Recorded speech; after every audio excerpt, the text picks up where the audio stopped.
It's nice in the dark.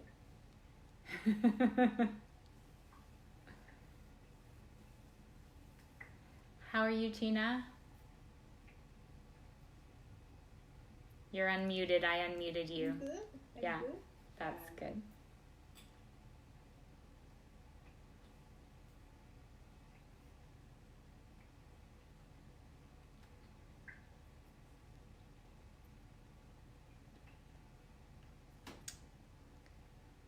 Hi, Janice.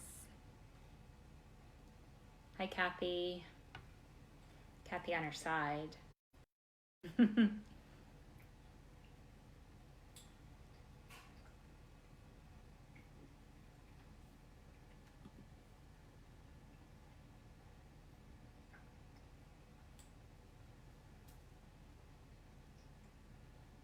I straight now? Straight now.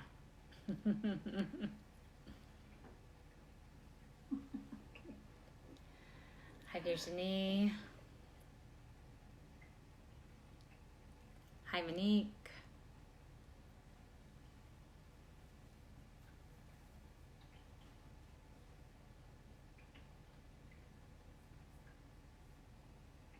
Hi, Liddy.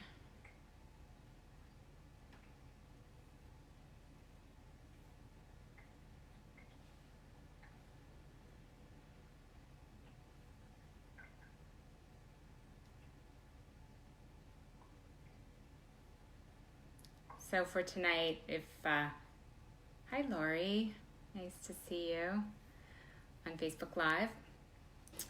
If you haven't already gathered, tonight is storytelling. So all you need is a comfortable seat. If you like to write, you want to note some of the themes that come up or what resonates for you in the story tonight, then grab a pen and paper. And then just make sure that you're really comfortable and cozy.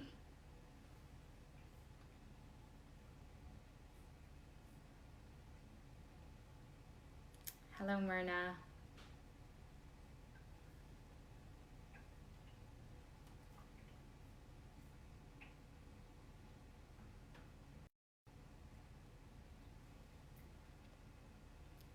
So I'll just wait for another minute or two to make sure that everybody's arriving.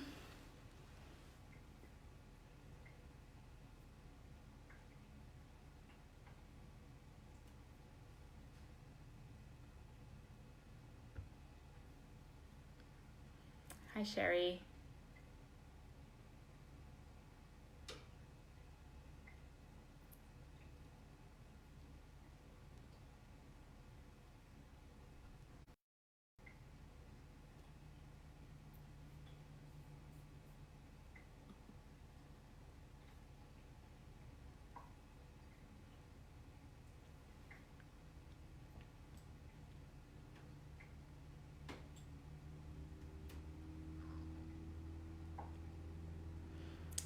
So in my ongoing exploration of how to make this work better with the spotty internet here, I'm not going to record on Zoom.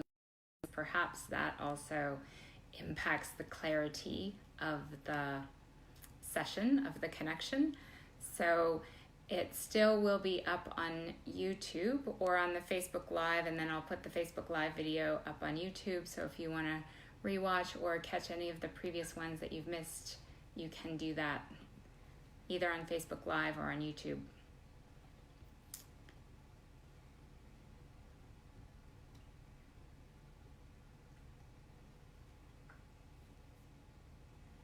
Hi, Marianne.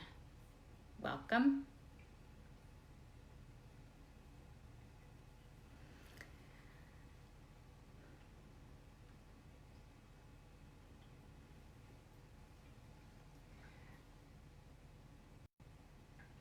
So we can't see you. Was that your intention? No, that's not my intention. Mona? No, you should be able to see me. Well, I can't. Huh. Can anybody like thumbs up on the Zoom platform? Can you see me? I I can see you, but you're not moving. Yeah, you're frozen. I'm frozen. You might want to turn your video off. Yeah. And then turn it back. Exactly, that's what I'll do. Thank you. So, video off. And then video on. So hopefully that will make a difference. No. No, not for me. Not for you. That's frustrating. So I am up on Facebook Live if you want to hop over there. Sometimes people are having better connections through that platform than on the Zoom.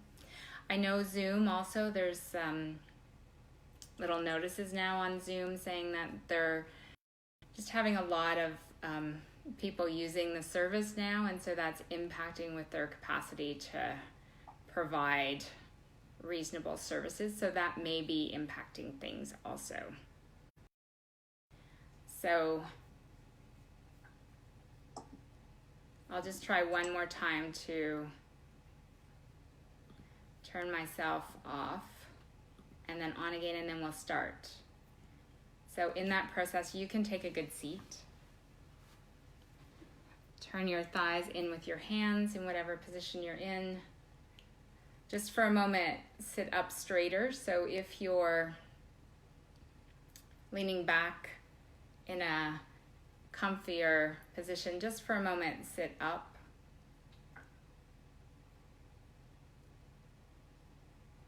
Close your eyes. And with your eyes closed, take a moment to arrive.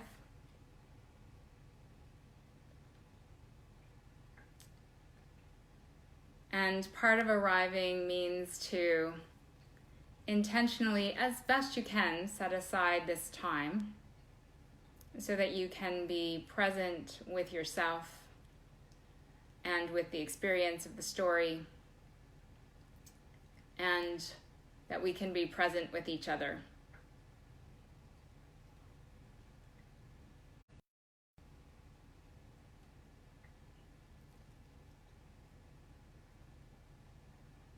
And in the moment after arriving, so as you settle, take a moment to tune into what pulls you to be present for our time together this evening.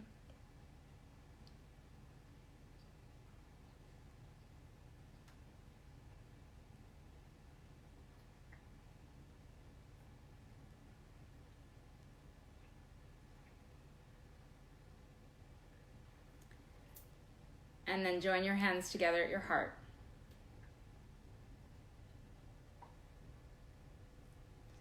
And we'll open the time together with one Om.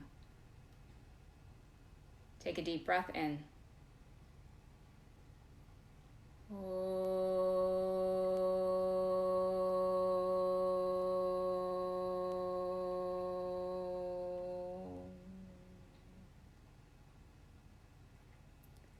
And gently bow your head over to your heart, affirming the intention to listen with the space of the heart. Release the hands, lift the head, gently open your eyes. So this is day 7 in the collection of the 9 days of practice. And so this is our third and final myth in the series.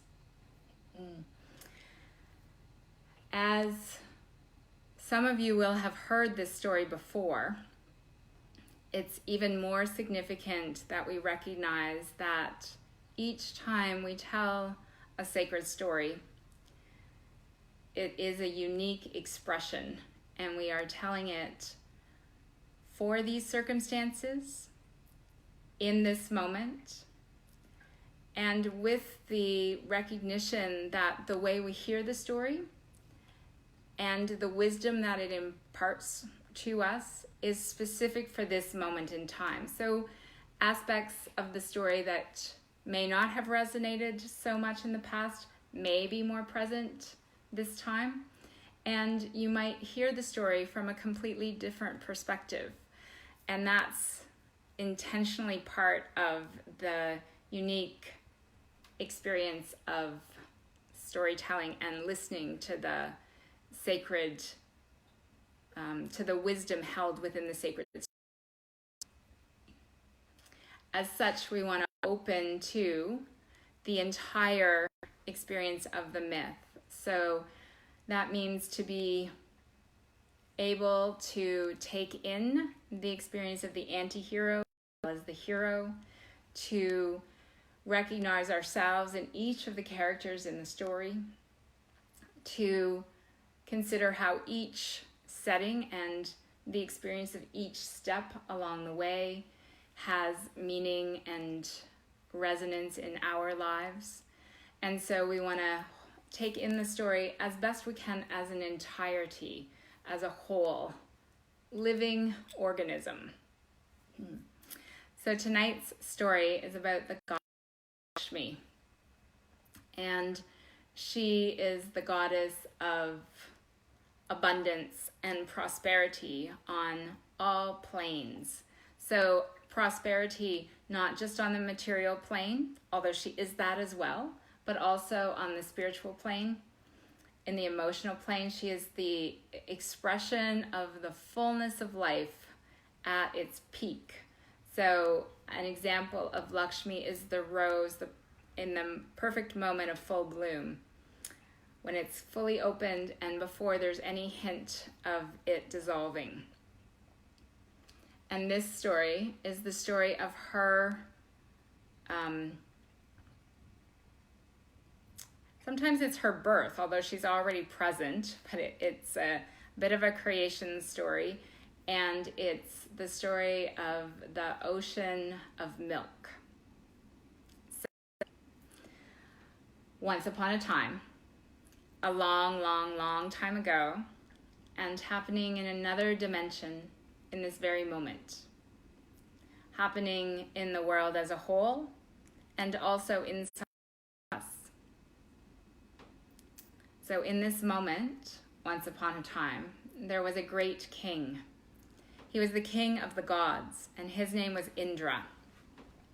And he was a benevolent and generous king, and he ruled a beautiful kingdom full of abundance and prosperity and riches. And he'd been ruling for quite a while in this kingdom. And so over time, which can happen to all of us, even when we're in the most ideal circumstances, over time, Indra got a little complacent, bored perhaps with his kingdom and his kingly duties. He still went through, however, all the motions, enacting his responsibilities as king. And one of his regular responsibilities was to tour around the kingdom and collect the gifts from his residents, to take their offerings, and to share his presence, the gods that lived in the kingdom.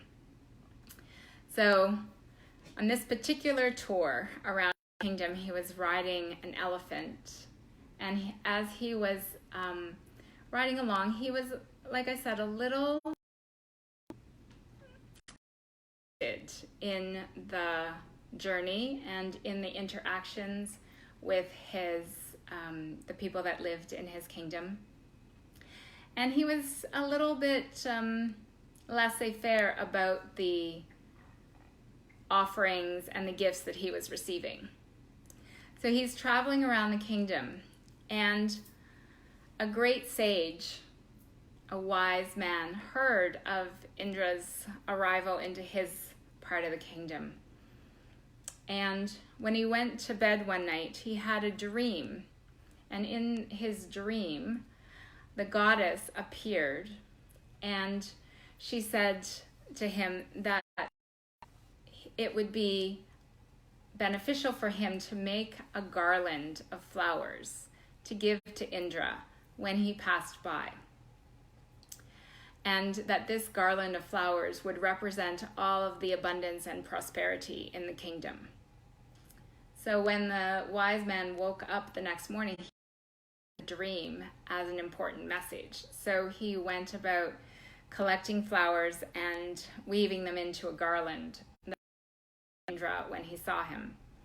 So not being exactly sure of Indra's plans, he went to the side of the road and waited for Indra to pass. And as he was waiting on the side of the road, of course, other travelers went by and kicked up dust and covered him with dust and also covered the garland with dust.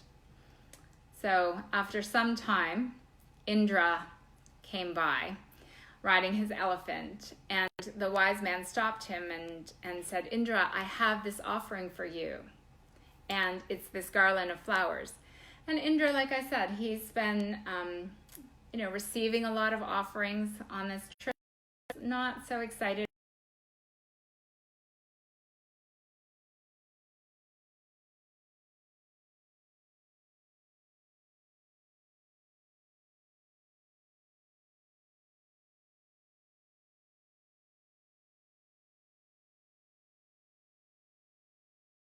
it without much gratitude.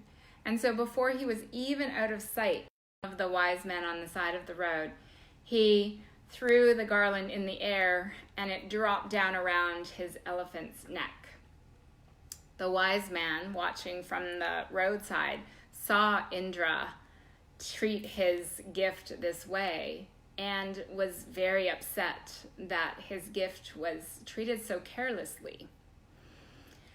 And so he took all of his anger and his might and he cursed Indra.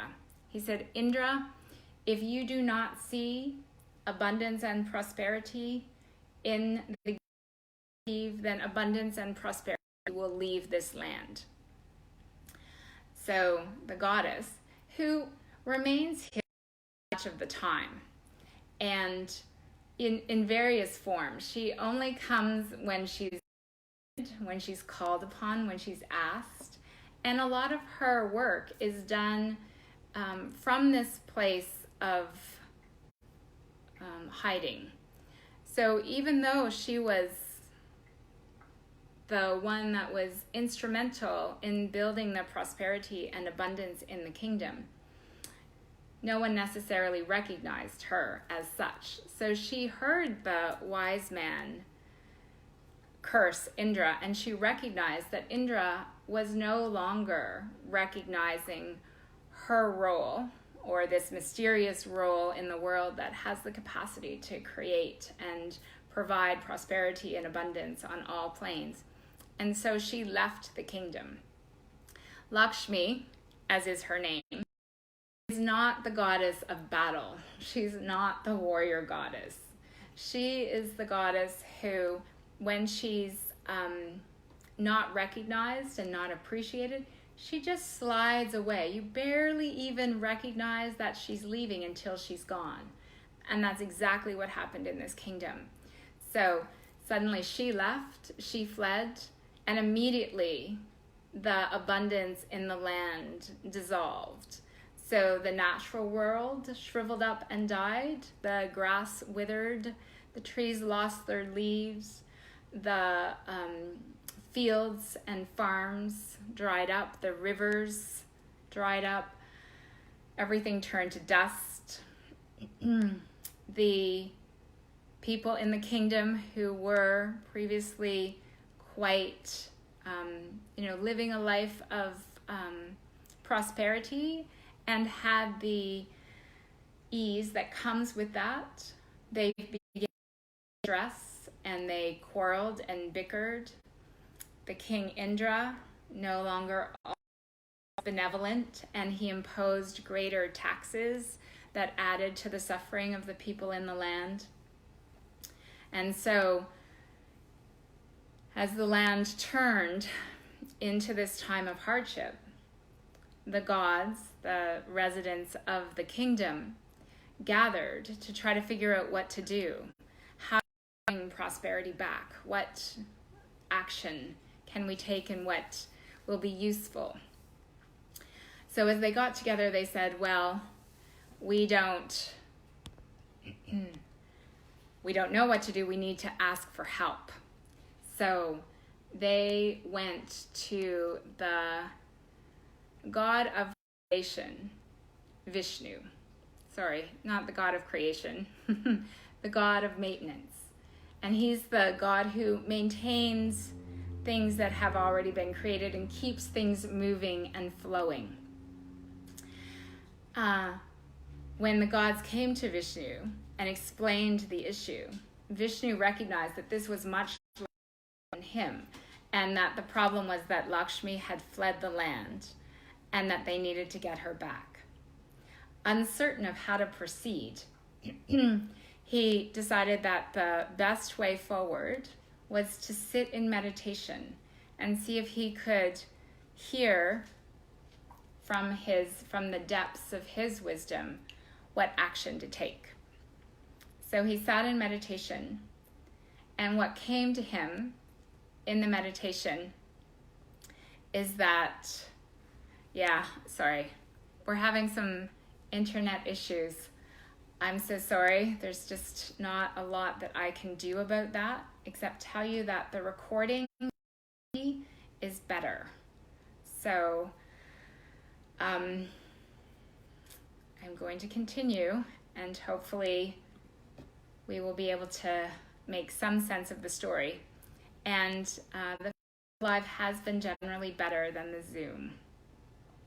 So Vishnu is in meditation. And in meditation, he has a vision that the people of the land should go to the ocean, this great ocean, and that Lakshmi is hiding deep in the depths of the ocean. So as he comes out of meditation, he explains this to the people who have gathered, and they all begin a pilgrimage to the ocean of milk. And this is a vast cosmic sea where there's elements of all forms and all creation mixed up in this large, almost infinitely large body of liquid. So as the people of the kingdom make their way to this,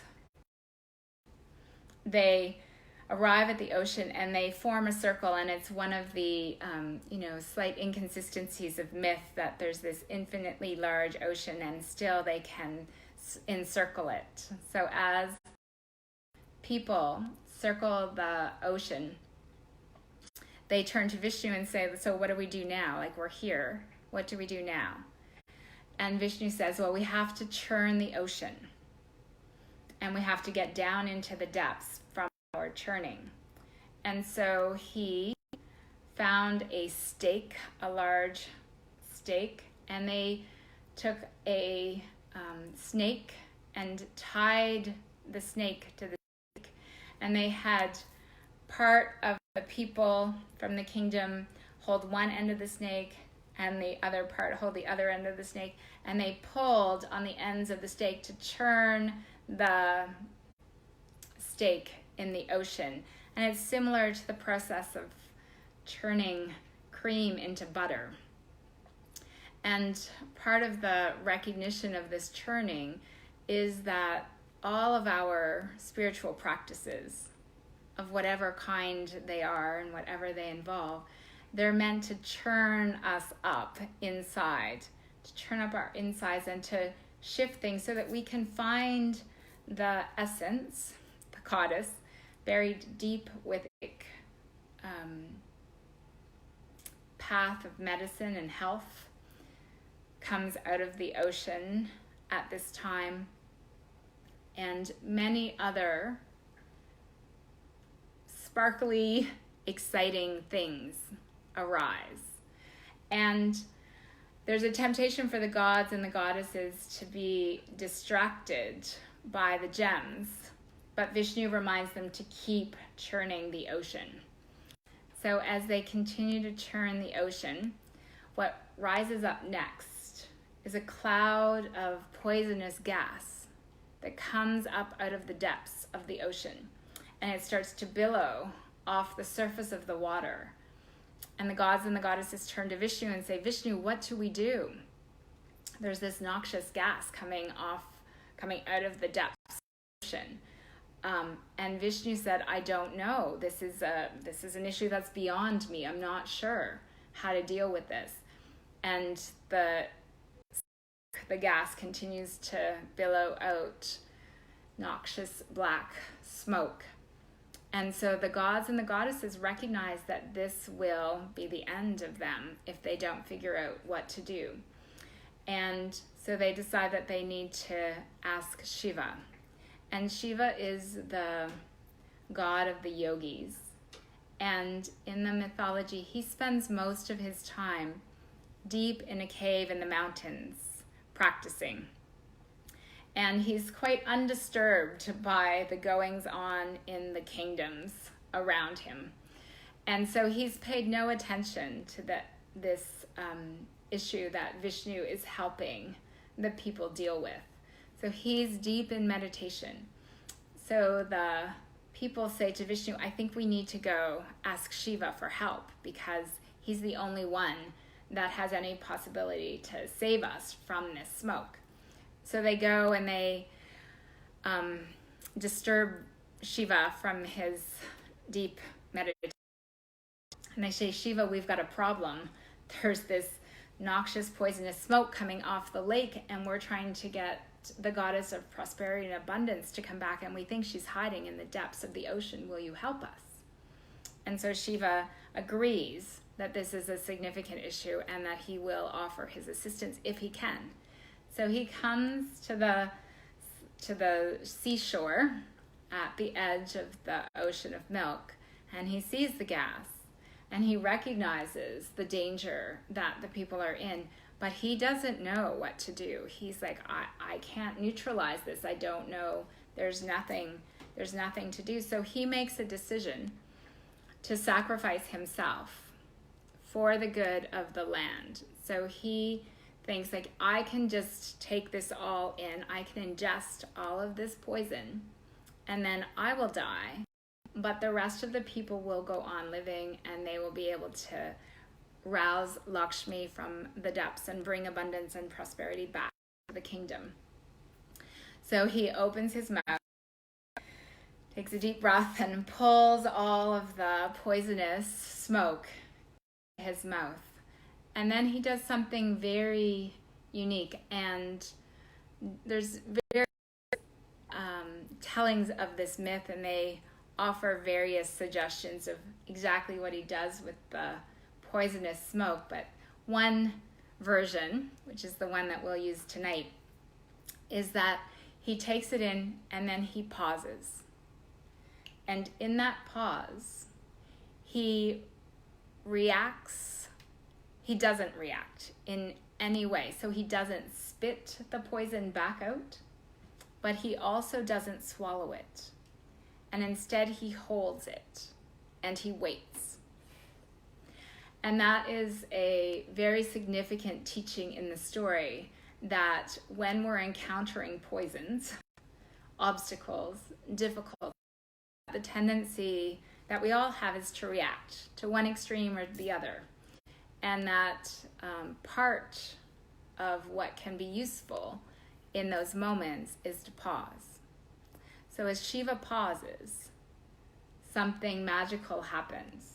In the pause, just by him holding this gas in his mouth, in his throat, without swallowing fully and without spitting it out, transformation begins. And the people watching begin to see Shiva, because they're quite horrified that he's done this, but they begin to see his throat transform and turn a dark, beautiful cobalt blue, like the blue of the peacock's feather. And as his throat turns blue, the poison turns into nectar, and he can swallow it with ease, recognizing that often what we perceive as obstacles or difficulties are often opportunities for great understanding and great transformation. Ultimately, they turn into nectar. So with the poisonous gas taken care of, the lesser gods and goddesses turning the ocean, which they do. And the churning reaches the depths of the ocean, where Lakshmi has hidden herself buried in the mud at the depths of the ocean. And as the ocean is churned, she hears the cry to return, and she hears the intention and the effort and the commitment and the recognition of her role in the world.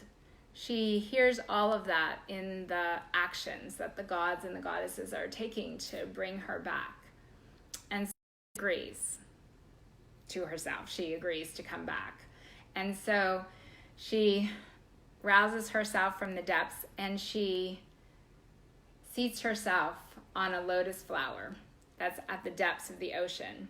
And the lotus flower begins to rise through the depths of the ocean, carrying Lakshmi seated on it up.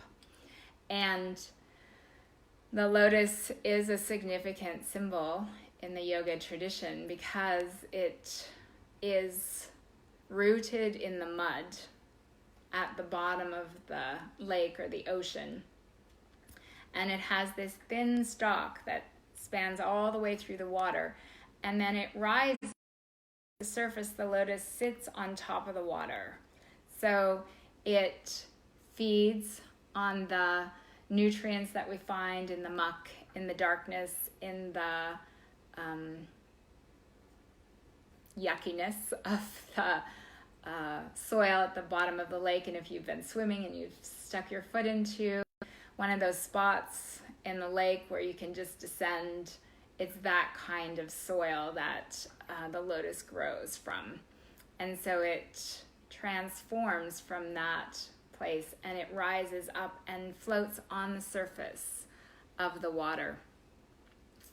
And so Lakshmi, as she breaks the surface of the water, sitting and comes just above it, she is the epitome of beauty and radiance and aliveness.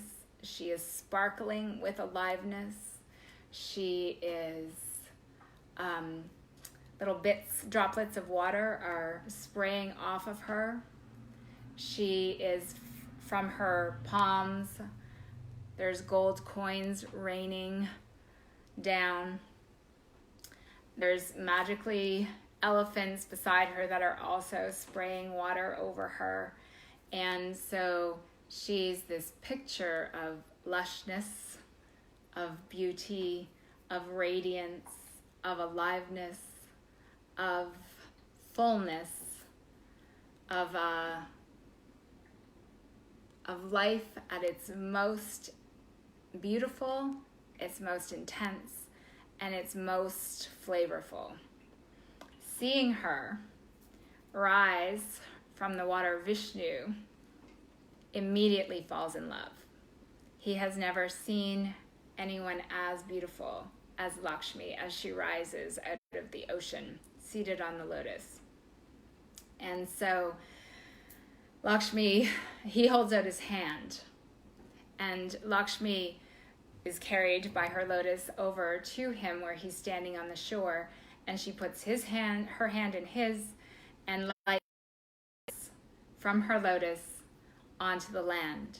And as soon as her foot touches the land, abundance returns. The land turns back into full expression. So the grass grows, the trees leaf out again, the crops flourish, the rivers and the lakes fill up. The people feel again the ease that comes from prosperity, from moments of prosperity, and they are generous and warm and loving with each other. Indra remembers the responsibility and the reverence that he has for his position, and the responsibility he has in his position, and the reverence that he has for it and for being granted it. And so he returns to his benevolent, generous ways, and the kingdom returns to prosperity.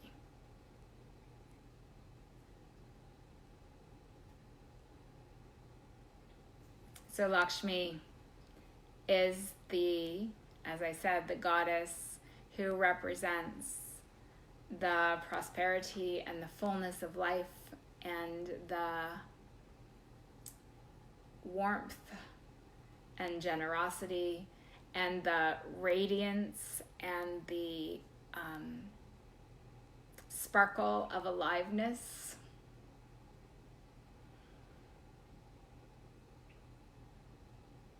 And she is the goddess that grants the gifts of prosperity, of understanding and fullness that comes on all planes of existence. And that's her story. So I'd like to open it up now for comments and thoughts and resonances and reflections and questions if you've made it through. And if you're on Facebook, you can type that in the chat window. And if you're on Zoom, you can unmute yourself and share your thoughts.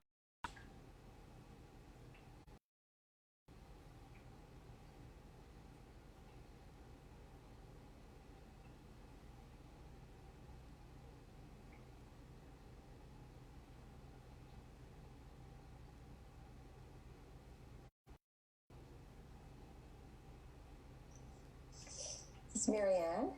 Hi, Marianne. Do you hear me? Yes. Hi. So I always thought Lakshmi was abundance, but you mentioned abundance and prosperity. Is there a reason for that? Or it's just this story that it's... No, she's also prosperity. So if we want riches, she's the goddess that we would ask for that from.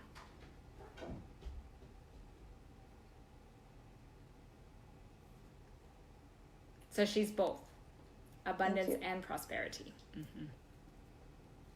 Mm-hmm. Mm-hmm.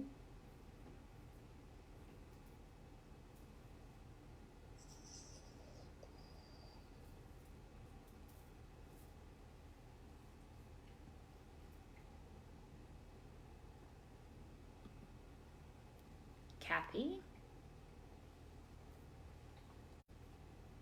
So, two things sort of jumped out at me in the parts that I was able to hear clearly. Yeah.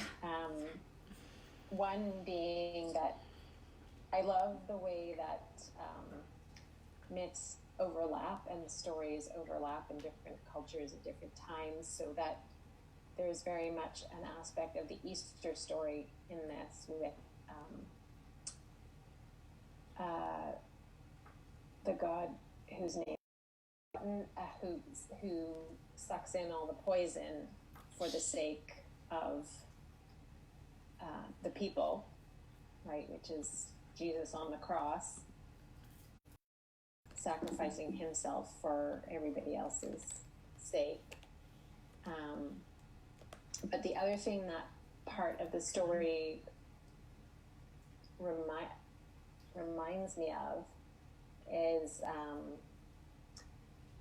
there's the herbologist Susan Weed, who has a whole bunch of different books about wise women, healing books. And in all her books, she talks about the 6 stages of healing. And the first step is always step 0, which is do nothing. And so that even before, when whatever kind of disease, sickness, issue comes up, you start by doing nothing, which is exactly what he does with that pause, by holding the poison just in his mouth and doing nothing, and which is, I guess, in a sense, also what we're in the process of doing now. Mm-hmm. We're doing nothing. Mm-hmm. In the state of a current disease, which is, also a disease that's come, I think we talked about this the other day, come about as a way of showing us that we've become, like Indra, too complacent and taking things for granted and whatnot. Yeah. Yes, exactly. Very timely story. Mm-hmm. Very timely diversion. Mm-hmm. Yeah. Pause is found in many ways. It's easy to see that in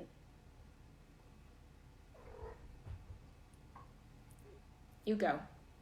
Easy to see in the big things, but I guess it's a matter of remembering in the little moments also in our lives that we have these moments in our everyday lives. Yeah.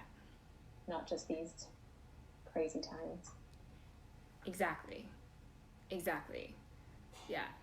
Yeah, I think for me, one of the resonances in this story, or one of the reminders in this story, is to also always be paying attention to what we do have, right? And to see the gifts in that and the abundance in that, whether it is time when we're forced to be quieter or more at home or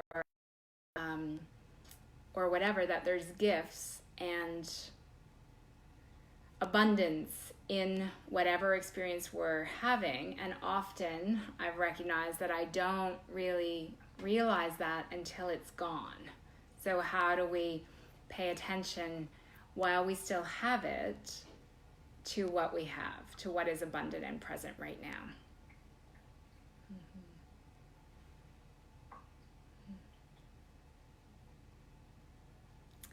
Thank you, Kathy.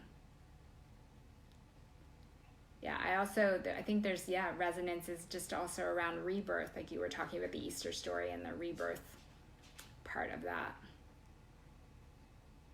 as well. And that I was going to just acknowledge that so many traditions in various ways talk about the importance of the pause and that moment of space between stimulus and response, and how we can be more and more in that space. So thank you.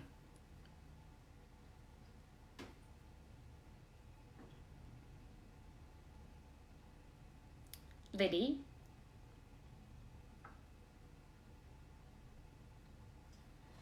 So I'd like to focus on the lotus. Mm-hmm.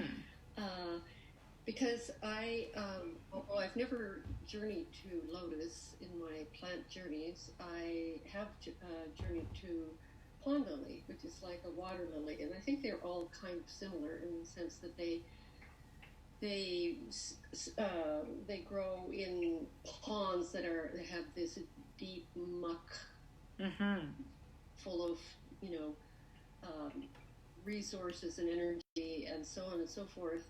And I'm thinking back to when I journeyed to the pond lily initially, and how it made me feel so just deeply peaceful. In fact, that was the word that came to me, deep peace. There was just such a deep peace with this plant. And I actually use it with my clients when they're overworked, when they're not stopping to rest and restore. In fact, it's my main restorative plant that I use in my healing practice.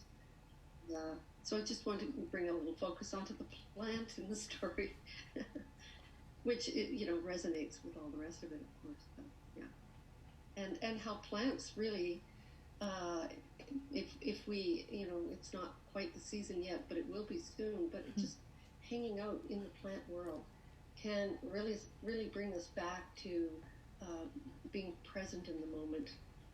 And those plants are available to us all the time.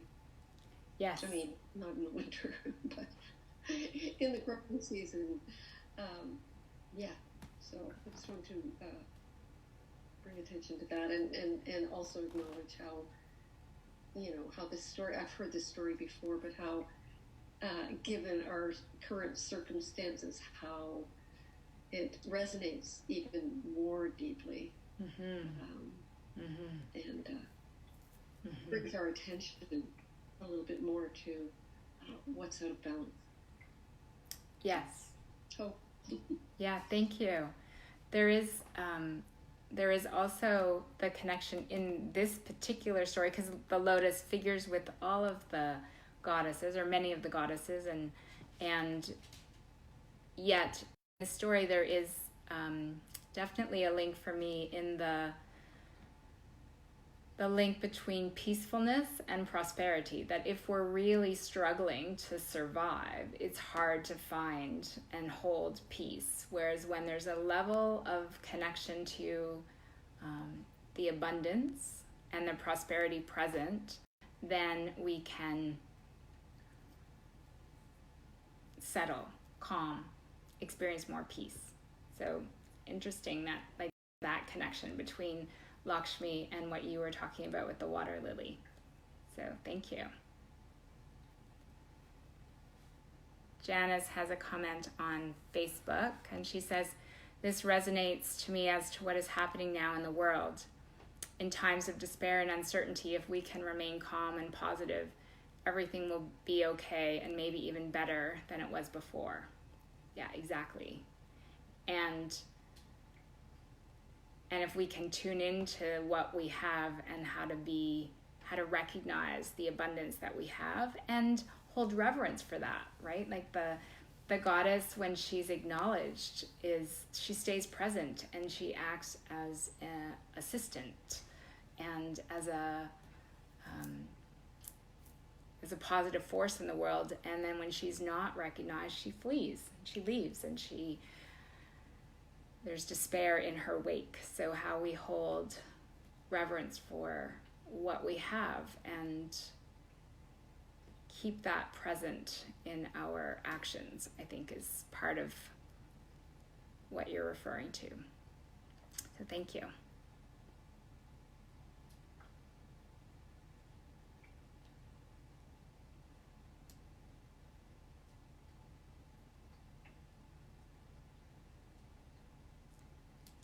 Other comments or thoughts?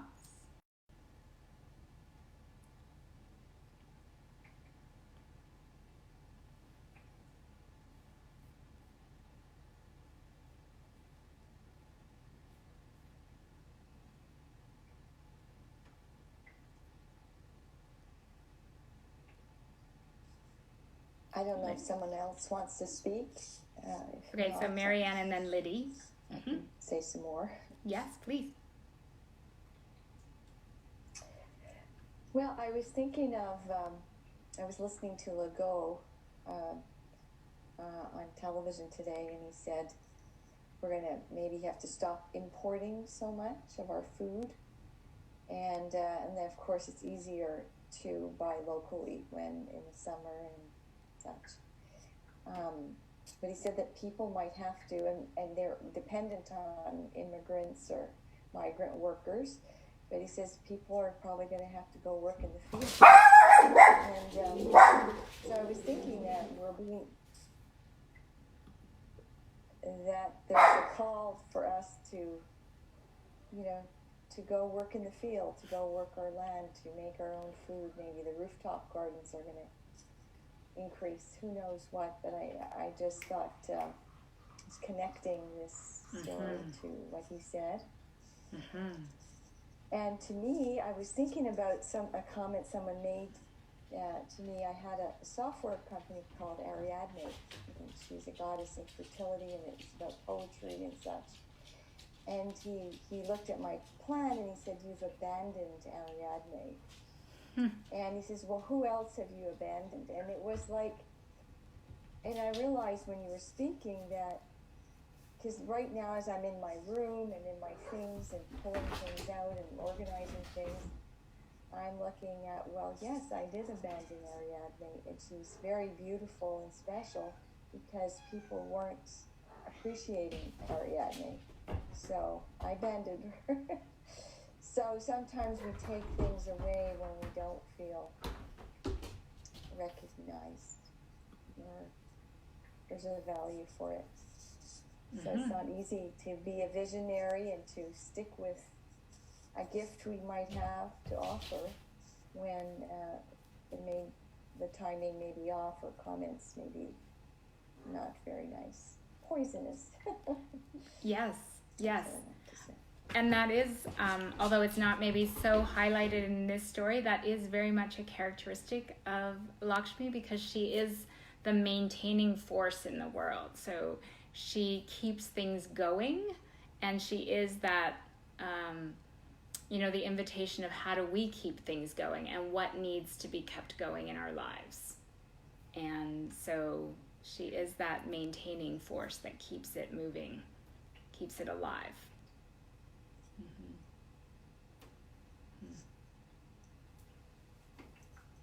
Thank you. Liddy? Yeah, I just wanted to bring attention to the area of abundance and what abundance really is. And I think that there are lots of lessons available to us right now about what abundance really is. It isn't more of everything. And sometimes when there's too much, we can't even appreciate all that we have.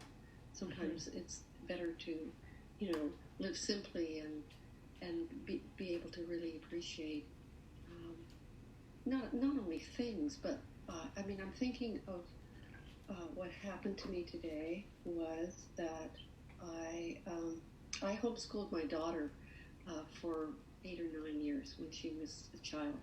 And suddenly there I am. I have an 8-year-old grandson, and I'm starting to do some homeschooling with him.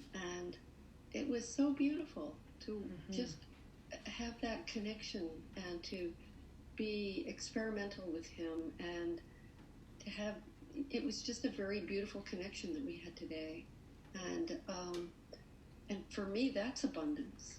And so I think having more time to appreciate what is allows us to connect more deeply and appreciate, the more subtle and more perhaps beautiful aspects of our connections with each other and with life.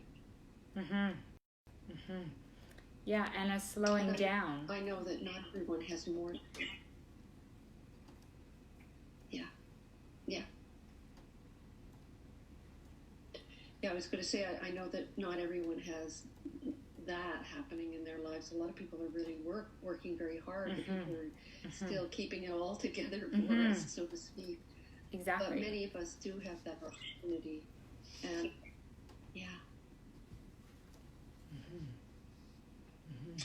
so that's what I wanted to say. Thank you. Yeah, thank you.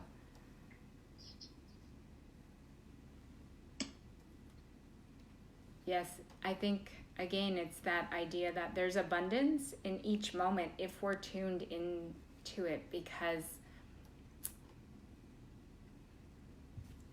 and this is perhaps a larger conversation, but also the abundance of sadness and the abundance of joy. It's not just, like, even though she's the goddess of prosperity and abundance, it is abundance on all planes.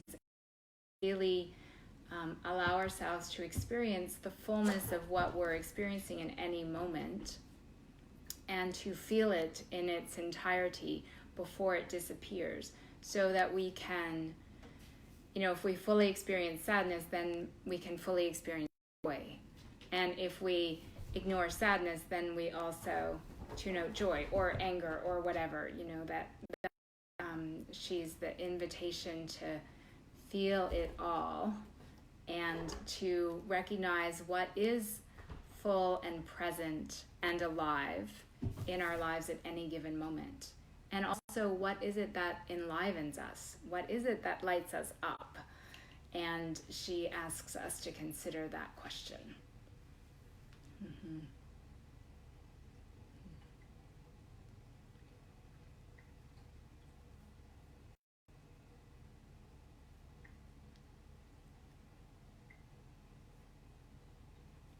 Other comments?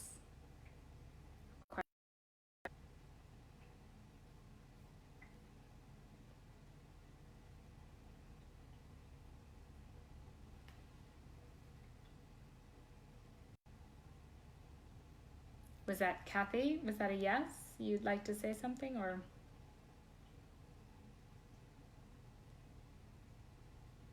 No. Okay. Anything else on Facebook?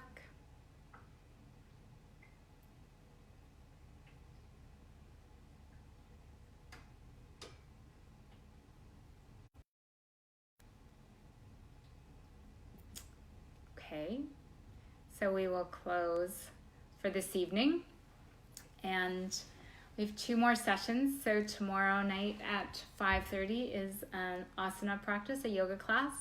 And we'll use themes from this story in our practice. And then the last evening, Wednesday, and that will be another meditation, mantra and meditation session.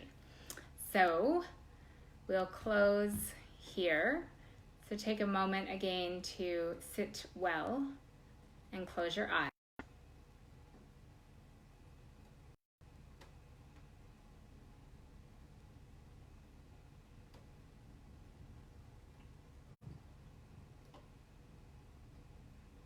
Tune into the breath.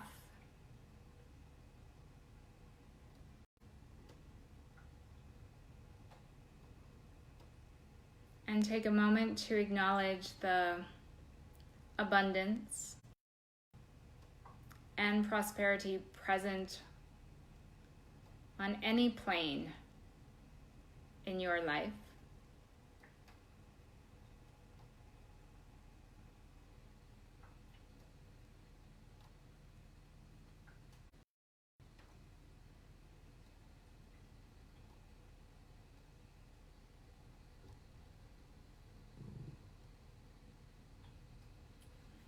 And then feeling into that sense of fullness, join your hands together at your heart.